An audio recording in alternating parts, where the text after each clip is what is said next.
والضراء وحين البأس أولئك الذين صدقوا وأولئك هم المتقون صدق اللہ العظیم۔ بارگاہ رسالت معاذ صلی اللہ علیہ وسلم میں درود پاک کا ہدیہ پیش کریں۔ اللهم صل على سيدنا محمد معدن الجود والكرم وآله وأصحابه الكرام وابنه الكريم وبارك وسلم صلاة دائمة سرمدا أبدا۔ عزیزان گرامی وقار، سب سے پہلی چیز انسان کو جو سیکھنی چاہیے وہ انسانیت ہے۔ انسانیت کیا چیز ہے؟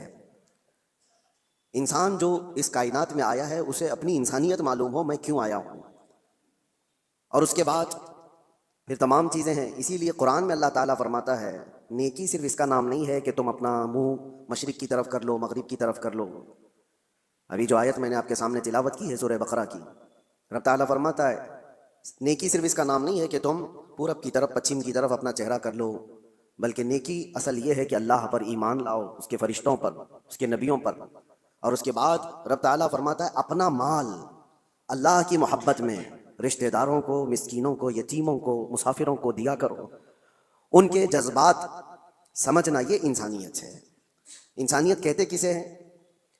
انسانیت کہتے ہیں اپنے اندر سے نکل کر کے دوسرے انسانوں کی فیلنگ کو سمجھنا، ورنہ تو پھر وہ سیلفش ہوتا ہے، مطلبی ہوتا ہے، صرف وہ اپنی سہولیات کے لیے دوڑ بھاگ کر رہا ہے تو اسے انسانیت پتہ ہی نہیں ہوتی۔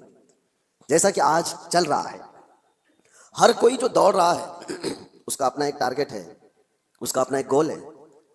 وہ چاہے بڑے سے بڑا نیتا ہو، وہ جہاں تک بھی پہنچ جائے وہ خاموش نہیں ہے، اس سے آگے دوڑ رہا ہے۔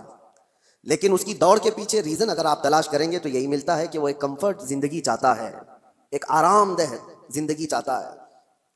اس کو ایک بڑا بنگلہ چاہیے یا اپنی اولاد کو سیٹ کرنا ہے، صرف اور صرف اپنے حد تک سوچ رہا ہے۔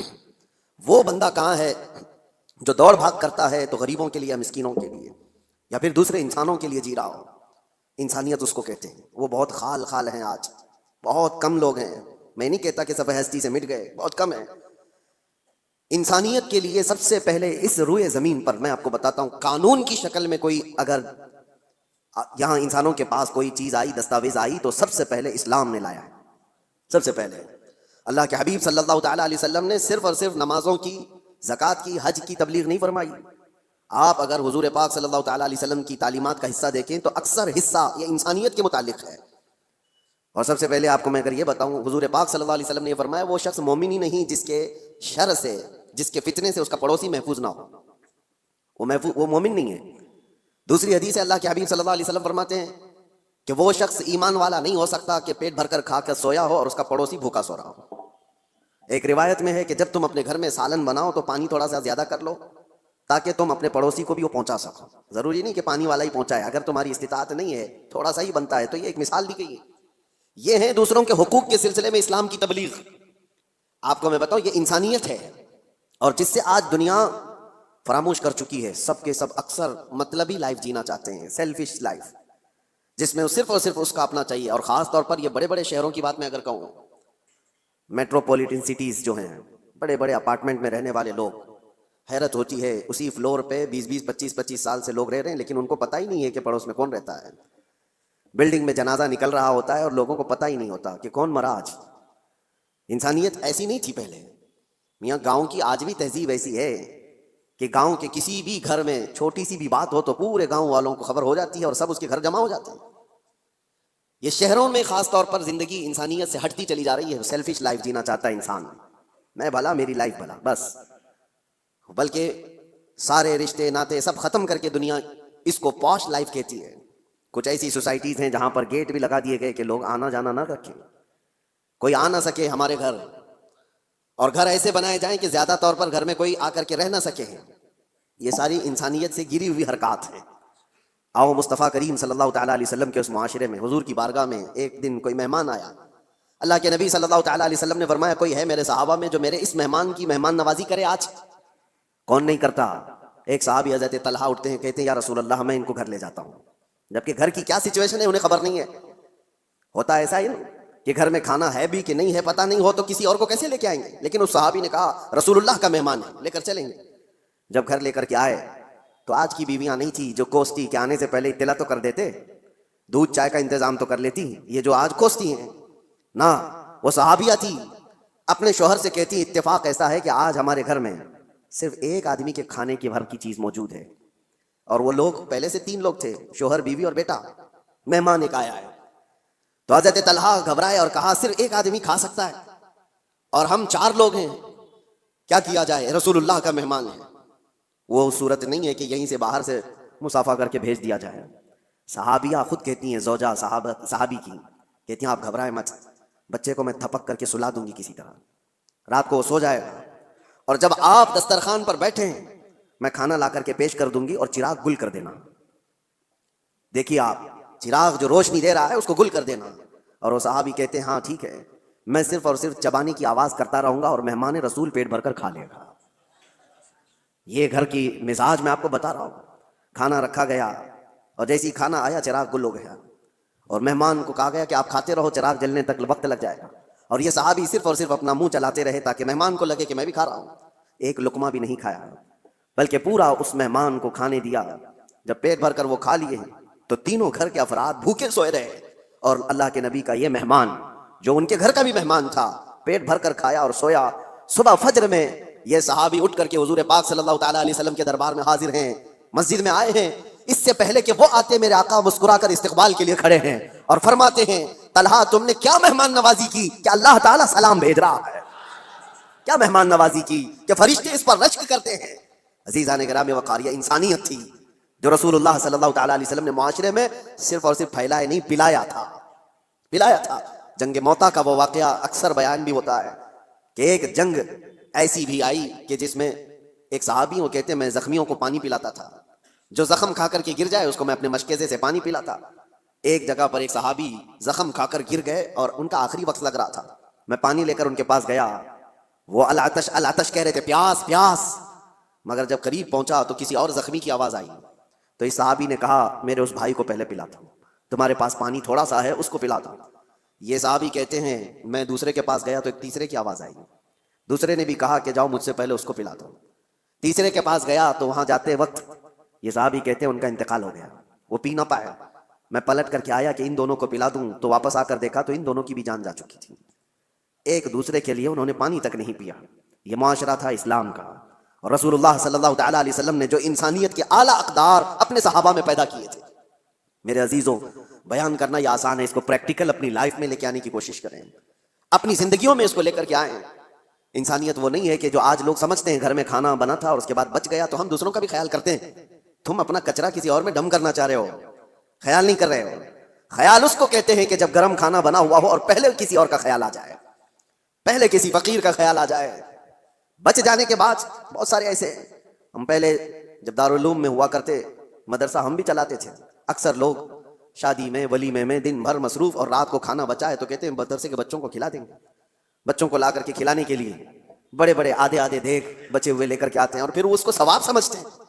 ہم نے ان سے کہا تھا یہ مہمانان رسول ہیں جو طلباء ہیں، جو رسول اللہ صلی اللہ تعالیٰ علیہ وسلم کے مہمان کہلاتے ہیں، دین کا علم حاصل کرنے والے یہ طالب علم، اور تم ان کو اپنے گھر کا بچا ہوا کچرا لا کر ڈم کرنا چاہتے ہو.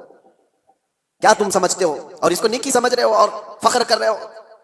فخر اس وقت ہوتا جب تمہارا کھانا بن کر تیار ہوتا، تمہارے اپنے کھانے سے پہلے مہمانان رسول کا خیال کیا ہوتا کہ ان کا بھی اتنا حصہ ہے اس کے اندر. عزیزان گرامی وقار، انسانیت صرف اور صرف اپنی خاطر جینے کا مطلب نہیں ہے. انسان جیے تو اللہ تبارک و تعالیٰ کی اس مخلوق کے لیے، اور اسی لیے اللہ کے حبیب صلی اللہ تعالیٰ علیہ وسلم کی وہ حدیث میں آپ کو سنا دوں تاکہ زندگی جینے کا آپ کو سلیقہ ملے. حضور اکرم صلی اللہ تعالیٰ علیہ وسلم فرماتے ہیں من نفس کربت اخیہ نفس اللہ کربتہ یوم القیامہ، جس نے اپنے کسی بھائی کی کسی ایک تکلیف کو آسان کر دیا. کسی تکلیف میں پھنسا ہوا تھا، وہ کسی دشواری میں ملوث تھا، آپ نے اپنی محنت سے اپنے کسی بھائی کی تکلیف کو آسان کیا، میرے آقا فرماتے ہیں قیامت کے دن اس کی تکلیفوں کو اللہ آسان کر دے گا. اور کیا چاہیے، اور کیا چاہیے؟ آخرت میں اگر ہماری تکلیفیں کھل جاتی ہوں اس سے بڑا آپ کو اجر کیا چاہیے؟ وہاں کے حالات تو ایسے ہیں کہ بڑے بڑے لوگ ڈرے ہوئے ہوں گے، پتہ نہیں چلتا کہ نمازیں بخشوا لیں گی یا زکوٰۃ یا حج، یا پھر یہ بھی نہیں پتہ چلتا کہ سب میں پکڑے جائیں گے. اسی لیے آخرت کے لیے اگر اللہ کے نبی نے یہ وعدہ فرمایا ہے تو یہ بہت بڑی چیز ہے میرے عزیزوں. راستے سے تکلیف دہ چیز کو ہٹانا، حضور فرماتے ہیں اماطۃ الاذی عن الطریق صدقۃ، راستے سے تکلیف دینے والی کسی چیز کو اٹھا دینا ایک صدقے کا ثواب ہے، ایک صدقے کا ثواب ہے. میں نے پڑھا تھا ایک بزرگ تھے، آپ کو حیرت ہوگی سن کر کے، پہاڑ کے اوپر انہوں نے 60 سال زندگی گزاری.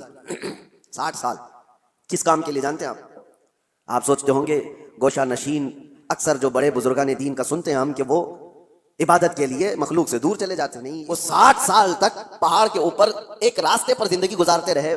کس لیے؟ ان سے کسی نے پوچھا تھا پہاڑوں پر جو راستہ ہو کر گزرتا ہے گھوڑے دوڑتے ہوئے آتے ہیں، آج بھی جو پہاڑوں کے راستے اکثر آپ نے راستے جن کو کہتے ہیں بہت اس کے اندر ٹرن ہوتے ہیں، وہ سیدھے راستے ہوتے نہیں ہیں، بہت زیادہ اس کے اندر پیچ ہوتے ہیں. وہ بزرگ ایک ایسی جگہ پر اپنی جھوپڑی لگائے ہوئے تھے جس کے پیچھے پوری کھائی تھی اور سامنے سے راستہ تھا، اور وہ ایک ڈینجر جگہ تھی. وہ کہتے ہیں کہ وہ صرف انہوں نے 60 سال وہاں پر اس لیے گزارے کہ آنے والا جو بھی مسافر آتا اس کو سامنے کی کھائی دکھتی نہیں، اور کئی مرتبہ گھوڑے چھلانگ لگا کر ادھر چلے جاتے تھے، وہ کھائی کی طرف چلے جاتے تھے. اس کھائی کے پاس جیسے آج ڈیوائیڈر ہوتا ہے، آج تو بہت کچھ سیفٹی کے لیے چیزیں بنا دی گئی ہیں، یا کھمبا رکھ دیا گیا ہے نشانی کے طور پر کہ یہاں سے ٹرن ہے. اس وقت اس بزرگ نے 60 سال صرف اس لیے گزارے کہ آنے والے مسافروں کو ہم راستہ ٹرن کر دیں، اشارے سے وہ بتا دیتے کہ یہاں پر راستہ ختم ہے، تم یہاں سے موڑ لو. صرف اس کام کے لیے انہوں نے 60 سال گزارے. حیرت ہوتی ہے کچھ وہ لوگ ہیں جنہوں نے اپنی زندگیاں اللہ تبارک و تعالیٰ کی اس مخلوق کے لیے وقف کی، صرف اپنے لیے نہیں جی. اور انسانیت اسی کا نام ہے. اور ایک حدیث پاک مسلم شریف کی میں آپ کو سنا دوں، بلکہ یہ صحیح حدیث کئی صحاح میں موجود ہے، بخاری مسلم. اللہ کے نبی صلی اللہ تعالیٰ علیہ وسلم ارشاد فرماتے ہیں المسلم من سلم المسلمون من لسانہ ویدہ، مسلمان تو وہ ہے جس کی زبان سے اور جس کے ہاتھ سے دوسرے لوگ محفوظ رہیں. وہی مسلمان ہے جس کی زبان سے اور جس کے ہاتھ سے دوسرے مسلمان محفوظ رہیں. اور جو دوسروں کی ٹانگ کھینچنے میں اپنی زندگی گزار دیتا ہو تو اسے اپنے آپ کا احتساب کرنا چاہیے وہ مسلمان ہے یا نہیں. لوگوں نے آج کیا سمجھ لیا ہے دین کو؟ دین کا مطلب داڑھی رکھ لینا اور ٹوپی پہننا اور جبہ پہننا، مسجدوں میں نظر آنا. میں آپ کو بتاتا ہوں دین کے اگر 2 حصے کیے جائیں نا، عبادات اور معاملات. عبادات نماز ہے، روزہ ہے، حج ہے، زکوٰۃ ہے، تسبیح و تحلیل، خیرات، یہ ساری چیزیں عبادات میں آ گئی. عبادات کا کتنا % دین میں ہے؟ اور معاملات میں کیا کیا آ گیا؟ معاملات میں سارے حقوق، ماں باپ کے حقوق، بھائیوں کے حقوق، بہنوں کے حقوق، اولاد کے رائٹس، پڑوسیوں کے رائٹس، استاد شاگرد کے، مالک آقا کے، غلام آقا کے، یہ سارے حقوق، بیوی کے حقوق، شوہر کے حقوق، طلاق، عدت، نکاح، خرید و فروخت، بازاروں کے حقوق، یہ سب چیزیں معاملات میں آ گئے. ایک حصہ ہے دین کا عبادات اور ایک حصہ ہے معاملات. معاملات اور عبادات دین میں کتنے % ہیں آپ کو پتا ہے؟ عبادات کل ملا کر کے 25% ہے اور معاملات 75% ہے. دین میں معاملات 75% ہے اور عبادات 25% ہے. اور آج لوگ کیا سمجھتے ہیں؟ جو عبادات میں بہت نظر آتا ہے ارے وہ دیندار آدمی ہے، نمازوں میں، اس کی داڑھی میں، اس کی ٹوپی میں نظر آتا ہے تو وہ دیندار ہے. میاں وہ تو صرف 25% کا دیندار ہے. اصل دیندار وہ ہے جو معاملات میں اچھا ہے، معاملات میں پکا ہے. یہاں نمازیں بھی پڑھتا ہے اور لوگوں کو دھوکے بھی دیتا ہے. کچھ لوگوں نے داڑھی صرف اس لیے رکھی کہ لوگوں کو ٹوپی پہنائے، لوگوں کو دھوکہ دے. یہ انسانیت نہیں ہے میرے عزیزوں، وہ غدار ہے. اور لوگ جو یہ سمجھتے ہیں کہ لوگ داڑھی والے دھوکہ دیتے ہیں، ایسا نہیں ہے. داڑھی والے نہیں دھوکہ دیتے، دھوکہ دینے والا داڑھی رکھ لیتا ہے. داڑھی والے چور نہیں ہوتے بلکہ چور داڑھی رکھ لیتا ہے تاکہ وہ اپنی چوری کو آسانی سے نبھا سکے. اس بات کو، فرق کو آپ سمجھا کریں. اور جس نے اس چیز کو استعمال کیا وہ دنیا میں بھی خائب و خاسر ہے، آخرت میں بھی بہت ذلیل اور رسوا ہوگا. معاملات میں آپ پکے ہو جائیں، جس کے ساتھ جو بات ہوئی ہے اس کو مکمل رکھیں، باتوں میں ہیرا پھیری نہ ہو. جھوٹ بولنا اور دھوکہ دینا، آج جیسے کہ لوگ معاملات میں شک کرنے لگ گئے کہ مسلمانوں کے ساتھ ڈیل کرنا مشکل ہے، کہ پتہ نہیں ہے کب بھاگ جائے کب دھوکہ دیتے. نہیں میرے عزیزوں، اللہ کے نبی صلی اللہ تعالیٰ علیہ وسلم نے وہ معاشرہ بنایا تھا جہاں لوگ فخر کرتے تھے مسلمانوں کے ساتھ تجارت کرنے میں، اس لیے کہ دھوکہ اسلام میں جائز نہیں. اور ایک بات میں آپ کو بتا دوں، لوگوں نے یہ محسوس کر لیا ہے کہ صرف مسلمان کو دھوکہ نہیں دینا چاہیے، غیر مسلم کو دے سکتے ہیں. اسلام کسی بھی انسان کو دھوکہ دینے کی اجازت نہیں دیتا، چاہے وہ ہندو ہو، کرسچن ہو، یہودی ہو، کسی بھی. غش جس کو کہتے ہیں، دھوکہ اسلام میں جائز ہی نہیں. کسی صاحب نے ہم سے کہا تھا کہ بغیر ٹکٹ کے میں سفر کر لیتا ہوں. کہا کیوں؟ کہا وہ ہماری تھوڑی نا ہے، وہ تو ان کی ہے، حکومت اس کی ہے اور وہ تو لوٹ کے کھا ہی رہے ہیں. میرے عزیزو، چور اگر چوری کر رہا ہے تو برابر کی چوری کرے گا، کسی کی بھی ہو، یہ جائز نہیں ہے. اسلام میں غش اور دھوکہ کسی طرح سے جائز نہیں. کئی ایسے مسائل ہمارے پاس آتے ہیں، جاب کرنے والے بچے ہیں، نوکریاں کرتے ہیں کمپنیوں میں، ان کے مالک نان مسلم ہیں. کئی مرتبہ وہ یہ پوچھتے ہیں کیا ہم اپنی کچھ چیزیں ان سے چھپا کر کے حاصل کر سکتے ہیں جبکہ غیر مسلم ہیں؟ نہ، جائز نہیں ہے. بلکہ وہاں تمہارے لیے اور بڑی ذمہ داری ہو جاتی ہے، اور بڑی ذمہ داری ہو جاتی ہے. صرف تمہارے اس کے ساتھ معاملات ہی نہیں ہے، بلکہ اس وقت تم اسلام کے ریپریزنٹیٹیو ہو، وہ تمہارے ذریعے سے اسلام کو دیکھ رہا ہے۔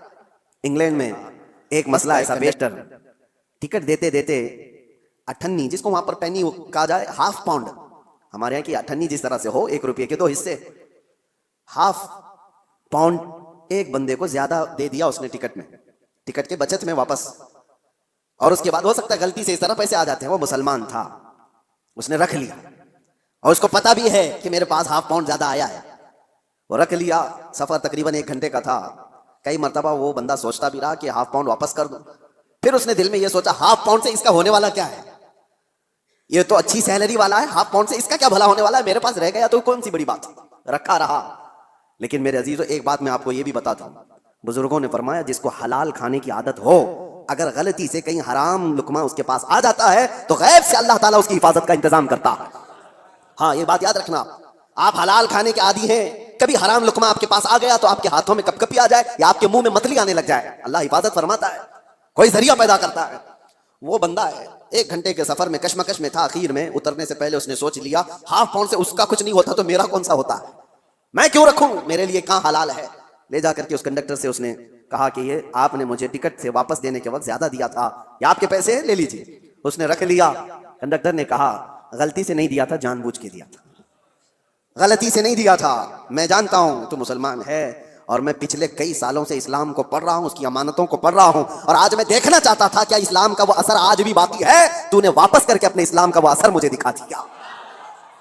میرے عزیزو آپ صرف یہ نہ سمجھیں کہ معاملات میں صرف آپ ہیں اور سامنے والا ہے، آپ اسلام کے ترجمان ہیں، اس وقت اسلام کے ایمبیسیڈر ہیں، آپ اس وقت اسلام کے ریپریزنٹیٹیو ہیں، میرے آقا کے اخلاق کے علمبردار ہیں۔ دنیا آپ کو دیکھ کر کے اسلام سیکھنا چاہتی ہے، آپ کو دیکھ کر کے اسلام کو سمجھنا چاہتی ہے، کتابوں سے پڑھا ہوگا، عمل سے سمجھ جاتے ہیں، اس لیے اپنے معاملات کو صحیح کرو۔ جو بات میں عرض کر رہا تھا وہ انسانیت کی، انسانیت اسلام نے جو سکھائی ہے، میں چیلنج کے ساتھ کہتا ہوں پوری کائنات میں اس کا مثیل، اس کی نظیر نہیں لا سکتے، نہیں لا سکتے۔ اللہ کے نبی صلی اللہ تعالیٰ علیہ وسلم نے انسانوں کے احترام کے لیے ہی تو بیان فرمایا، اس مکہ میں جہاں بیٹیوں کو مار دیا جاتا تھا، لڑکیوں کو دفن کر دیا جاتا تھا، اللہ کے رسول صلی اللہ تعالیٰ علیہ وسلم نے وہ انقلاب نہیں پیش کیا کہ ایک بیٹی بھی اگر تم نے پال کر کے اس کی شادی کر دی، حضور وہ جنت کے لیے میرے پاس آئے۔ بچیوں کے حقوق کو بڑھایا، ماں اور بہنوں کے حقوق کو میرے آقا صلی اللہ تعالیٰ علیہ وسلم نے کیسے بیان فرمایا، پہلے بہنوں کے حقوق نہیں دیے جاتے تھے، اور شریعت میں آج ان کا حصہ ہے۔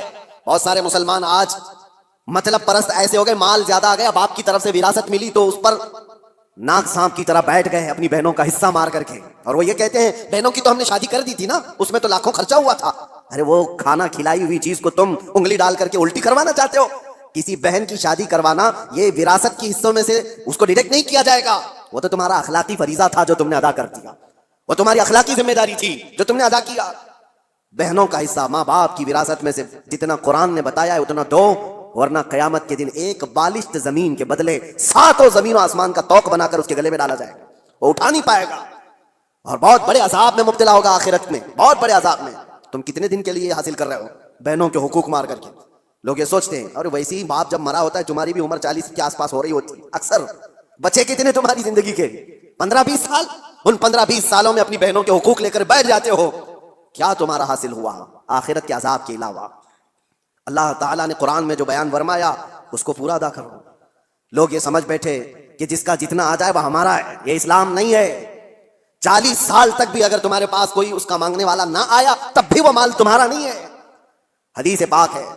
میں آپ کو صرف اور صرف اس کی ایک جھلک بتا دوں، حضور پاک صلی اللہ تعالیٰ علیہ وسلم نے فرمایا کہ بنی اسرائیل کا ایک شخص، بنی اسرائیل میں 3 لوگ ایسے تھے جو ایک پہاڑ کی چٹان کھسک آنے کی وجہ سے غار میں پھنس گئے۔ وہ تو پناہ لینے کے لیے رکے تھے اور ایک چٹان آ کر غار کے منہ پر گر گئی، پھنس گئے، وہی قبر بن گئی، رونے لگے، گڑ گڑانے لگے، کوئی ان کے پاس آسرا نہیں تھا کہ نکل جائیں۔ تینوں نے یہ طے کیا کہ ہم دعا کرتے ہیں اللہ کی بارگاہ میں، ہو سکتا ہے اللہ تبارک و تعالیٰ دعاؤں کے ذریعے سے اس پہاڑ کی چٹان کو ہٹا دے۔ تو تینوں نے کہا اپنی اپنی نیکیاں یاد کرو جو زندگیوں میں کی گئی تھی۔ یہ صحیح حدیث ہے، میں آپ کو بتا رہا ہوں کون سی چیزیں اللہ کی بارگاہ میں مقبول ہیں۔ اس میں سے ایک بندہ اللہ کی بارگاہ میں سجدہ ریز ہوا، اس نے کہا اے اللہ تو جانتا ہے میں اس وقت تک گھر میں کھانا نہیں کھاتا تھا جب تک اپنی ماں کو نہیں کھلا دیتا تھا۔ اس کی بوڑھی ماں تھی، ایک رات وہ آیا اور بچے بھوکے تھے، اس وقت بچے باپ سے لپٹ گئے کھانے کے لیے۔ وہ بندہ کہتا ہے اس وقت بھی جب شدت سے مجھے بھوک لگی تھی میرے بچوں کو، سب سے پہلے میں اپنی بوڑھی ماں کو چبا کر کے کھلایا، پھر بچوں کو کھلایا۔ اے رحمان اگر تجھے یہ ادا پسند آئی ہو میری زندگی کی تو اس پہاڑ کی چٹان کو ہٹا دے۔ پہاڑ کی چٹان تھوڑی کھسک گئی، لیکن اتنی نہیں کہ وہ لوگ نکل سکتے. دوسرے نے سجدہ کیا اور اللہ کی بارگاہ میں دعا کیا, اے رب العالمین تو بہتر جانتا ہے میں اپنے چچا کی بیٹی کا عاشق تھا اور ہمارے درمیان محبت چلتی تھی. ایک دن ایسا آیا کہ سارے لوگ چلے گئے اور ہم دونوں تنہا تھے. ایک عاشق اور معشوقہ دونوں کسی جگہ تنہا ہو جائیں تو شیطان تیسرا آ ہی جاتا ہے. دونوں کہتے ہم گناہ کا پورا ارادہ کر لیے تھے, کوئی نہیں تھا, مگر میرے اس چچیری بہن نے مجھ سے کہا کہ ڈرو اللہ دیکھ رہا ہے, ہم تنہا نہیں ہیں. اور اس دن سے آج تک اے رب العالمین میں نے اپنے جسم کو گناہ کے دھبے لگنے سے بچا رکھا ہے. موقع تھا گناہ کا مگر تیرے خوف سے میں نے گناہ نہیں کیا. اس نیکی کو اس نے وسیلہ بنایا تو چٹان کھسک گئی. تیسرا جو بندہ تھا جو مجھے بیان کرنا ہے آپ کے سامنے, جو میرے ٹاپک ہے, جو ہمارا آج کا عنوان ہے, تیسرا بندہ وہ کہتا ہے کہ اے رب العالمین تو جانتا ہے کہ میں مزدوروں کو اپنے ہاں کام کے لیے رکھتا تھا, کام کراتا تھا, زمینوں کا مالک تھا. ایک مزدور ایسا بھی آیا میری زندگی میں کہ اس کی ماہانہ تنخواہ دی جانی تھی لیکن اس سے پہلے وہ غائب ہو گیا. توجہ, یہ بندہ کہتا ہے اللہ میں اس کی مزدوری کو, اس کی تنخواہ کو رکھ لیا, چاہتا تو کھا لیتا جیسے سارے سیٹ کھا بیٹھتے. جتنے بھی مزدوروں کی تنخواہ ہیں کاٹ لی جاتی ہے چھوٹی چھوٹی باتوں پر, اور جبکہ ان کو پتہ نہیں ہے. مسلمان اگر ہو تو توجہ, میرے آقا صلی اللہ علیہ وسلم کا فرمان ہے مزدور کا پسینہ سوکھنے سے پہلے اس کی مزدوری ادا کر دو, اللہ کو یہ پسند ہے. اب یہ بندہ کہتا ہے کہ وہ مزدور تنخواہ لیے بغیر چلا گیا, میں نے اس کی مزدوری کو لے کر ایک بکری خرید لی اور بکری کو پالا. رب تبارک و تعالیٰ کی بارگاہ میں وہ کہہ رہا ہے بکری کو پالا, بکری نے بچے دیے اور پھر اس میں برکت اتنی ہوتی گئی, سالوں بیت گئے, بکریوں سے بکریاں اتنی بڑھ گئی کہ وہ ریوڑ ہو گیا, بلکہ ایک میدان میں بھی وہ بھر نہیں پاتی تھیں. مجھے شہر سے باہر جانا پڑا, شہر سے باہر بہت بڑا میدان ان بکریوں کے لیے, ایک بکری سے اتنی بکریاں ہو گئی. اور یہ بھی بات بتا دوں, میرے آقا نے فرمایا بکری میں برکت ہے, سارے جانوروں میں بکری میں اللہ نے برکت رکھی ہے. اور اتنی زیادہ بکریاں ہو گئیں لیکن اس میں سے ایک بکری بھی نہ اس نے بیچا, نہ کھایا, نہ استعمال کیا. کئی سالوں کے بعد وہ مزدور واپس آ جاتا ہے اور آ کر کے اس نے اپنے آقا سے کہا کہ آپ کو پتہ ہے میں آپ کے یہاں مزدوری کیا کرتا تھا, کام کرتا تھا, اور ایک آخری وقت ایسا آیا تھا کہ میں اپنی مزدوری لیے بغیر چلا گیا تھا. اگر ہو سکے تو آج میری بڑی مجبوری ہے, میں بہت بے بس ہوں, میری وہ مزدوری اگر آپ کے پاس رکھی ہو تو مجھے دے دیجیے. یہ بندہ کہتا ہے میں اس مزدور کا ہاتھ پکڑا اور لے جا کر کہا یہ ساری بکریاں تیری مزدوری کی ہیں, یہ تیری تنخواہ ہے. اس نے کہا سیٹھ صاحب کیا مذاق کر رہے ہو میرے ساتھ, میری تنخواہ اتنی نہیں ہے کہ ایک بکری بھی آ سکے آج کے زمانے میں, اتنی ساری بکریاں. وہ کہتا ہے جس وقت تو اپنی تنخواہ چھوڑ گیا تھا میں اس وقت تیری رقم سے ایک بکری خریدا اور اللہ نے اس میں اتنی برکت عطا کی. وہ بندہ دیکھتا ہے کہ آپ سچ کہہ رہے ہو. اس نے کہا ہاں سچ کہہ رہا ہوں, بکریاں ہی نہیں اس میں سے ایک بال بھی میرا نہیں ہے, سب کچھ تیرا ہے, بکریاں بھی تیری, رسیاں بھی تیری. وہ بندہ خوشیوں کے ساتھ ہانکتے ہوئے وہ بکریاں لے کر کے جاتا ہے اور اللہ کی بارگاہ میں کہتا ہے ایسا بندہ میں نے نہیں دیکھا جو اپنے حقوق اور معاملات میں اتنا پکا ہو. رب تعالیٰ کی بارگاہ میں یہ بندہ کہتا ہے اللہ یہ میں نے خالص تیری رضا کے لیے کیا, تیرے خوف سے کیا. رب تعالیٰ نے اس کی یہ دعا سنی, حضور فرماتے فوراً وہ چٹان کھسک کر کے نکل چکی تھی, تینوں باہر آ گئے تھے. بڑی بڑی مصیبتوں میں آج بھی ہم گرفتار ہیں, ہمارے پاس ایسی کوئی چیز ہے تو رکھو اور دعا کرو. ہم نے کسی انسان کے ساتھ اگر اس کی مصیبتوں میں ایسا سلوک کیا ہے تو وہ بھی اللہ کی بارگاہ میں آج رکھو, دیکھیں مصیبتیں کیوں نہیں دور ہوتی. ہم نے تو ایسی چیزیں کہاں رکھی ہیں. اسی لیے معاملات میں اسلام بہت زیادہ تاکید کیا ہوا ہے. میرے عزیزو کچھ لوگوں کو باتیں کڑوی لگتی ہیں لیکن یہی صحیح ہے عزیزو, یہی صحیح ہے. آج اگر تم ان حقوق کی پامالی کرو گے تو قبر بھی ہے اور آخرت بھی ہے. میں ان کی بات نہیں کرتا جن کا آخرت کا تصور ہی نہیں. آپ کو آخرت میں اللہ کی بارگاہ میں کھڑا ہونا ہے, حساب دینا ہے, اس لیے اپنے معاملات کو صحیح رکھو. ایک لقمہ بھی بلکہ ایک جنازہ میرے آقا کی بارگاہ میں ایسا آیا تھا, صحابہ کھڑے ہیں صفے لگائے ہوئے ہیں, حضور نے پوچھا اس مرے ہوئے آدمی پر کسی کا کوئی قرضہ باقی ہے؟ جماعت میں سے ایک نے کہا یا رسول اللہ 2 درہم کا قرضہ باقی ہے. حضور پیچھے آ جاتے ہیں اور کہتے ہیں صلو علی صاحبکم ولا اصلی علیہ, تم چاہو تو اپنے ساتھی کی جنازے کی نماز پڑھ لو, میں نہیں پڑھنے والا. اللہ کے نبی نے فرمایا میں اس کی جنازے کی نماز نہیں پڑھوں گا. 2 درہم کا قرضہ باقی تھا بس, ہم تو اس کو بس کہتے ہیں نا تھوڑا سا. اللہ کے نبی نے فرمایا میں اس کی نماز جنازہ نہیں پڑھوں گا. دوسرے ایک صحابی نے حضور کی بارگاہ میں عرض کیا آقا میں اس کی ضمانت لیتا ہوں. حضور نے پوچھا کب تک ادا کرو گے؟ انہوں نے کہا مجھے شام تک کا وقت دیا جائے, اس کی طرف سے جس کا قرضہ باقی ہے میں وعدہ کر دوں گا. جب انہوں نے یہ ضمانت لے لی تو اللہ کے نبی صلی اللہ علیہ وسلم نے نماز پڑھائی. یہ ہے اسلام. اور بڑے بڑے حقوق کی پامالی کرنے کے بعد اگر لوگ یہ سمجھتے ہیں کہ مسلمان ہونا اسی کا نام ہے, داڑھی ہو, ٹوپی ہو, جبہ کپا ہو, معاملات میں اگر گرا ہوا ہے تو اس کے اندر اسلام کی بو باس نہیں آئی ہے, وہ ایمان کا حصہ نہیں رکھتا ہے. اور اخیر میں یہ عرض کروں گا ساتھ ہی یہ تو مسلمانوں کے معاملات تھے, آپ کو میں بتاؤں انسانیت کے لیے, حقوق کے لیے سب سے پہلے ابھی آج کی اس دنیا میں جو ایک لائے عمل تیار کیا گیا اور ایک دستور آیا آسٹریا کے ویانا شہر میں 1993 میں پہلی یہ کانفرنس کے اندر, اقوام متحدہ جس کو UN کہا جاتا ہے, جو یونائٹڈ نیشن تقریباً 170 کنٹریز مل کر کے یہ حقوق بنائی کہ انسانوں کی حق تلفی نہ کرے، جنگوں کے حقوق، یہ ساری چیزیں کب بنی ہیں؟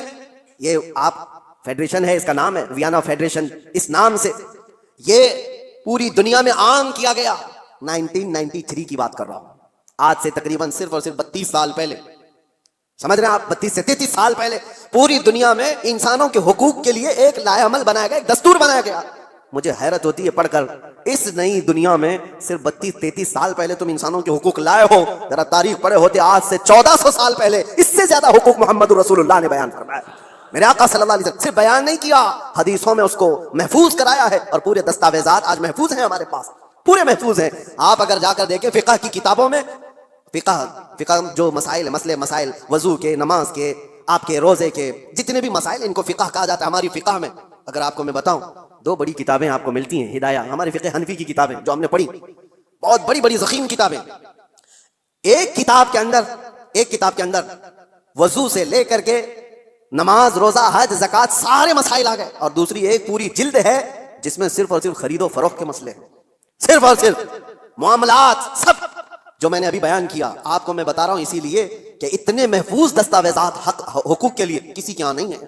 آج قوانین بنے ہیں کہ ایک مال دوسرے سے خریدو تو اس کے کیا کیا حقوق ہیں، جبکہ 1400 سال پہلے میرے آقا صلی اللہ علیہ وسلم نے حقوق کیسے بیان کیے کہ اگر تم نے کسی جگہ پر جا کر کے مال خریدا تو اس کے کتنے حق ہیں، کہ تمہیں کتنے میں لینا ہے، اس کو کتنے میں دینا ہے۔ یہ بھی ربح فاسد نہیں ہوگا، غلہ جمع کر کے نہیں رکھے گا کہ جب لوگوں کے پاس مال کی قلت آئے تو نکالے گا۔ یہ سارے حقوق کے سلسلے میں اسلام پہلے سے بیان کیا ہوا ہے۔